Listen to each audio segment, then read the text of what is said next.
Hello everyone, चला तर आज आपण सोबतच मिळून अव्यूसाठी छान असा ब्रेकफास्ट रेडी करू। त्यासाठी मी 2 चमचे गव्हाचं पीठ आणि 1 चमचा नाचणीचं पीठ वापरलं आहे। त्याचबरोबर इथे मी अर्धा कांदा आणि थोडीशी कोथिंबीरसुद्धा घातली आहे। यात तुम्ही बीटरूट, कॅरेट किंवा गाजर खूप काही वस्तू घालू शकता।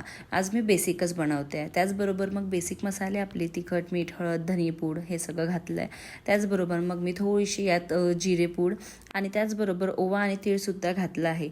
एक बटाटा छान असा उकळून ठेवला होता, तो सुद्धा यामध्ये छान असा मॅश करून घ्यायचा आहे, कारण हा आपला आलू पराठा होणार आहे, तर आलू तर मॅन्डेटरी आहेच। त्यानंतर मी थोडंसं पाणी वापरून याला छान असं मळून घेतलं आहे, एकजीव करून घेतला आहे आणि याला अशी कन्सिस्टन्सी ठेवली आहे की तो आपण थालीपीठसारखा बनवू शकतो।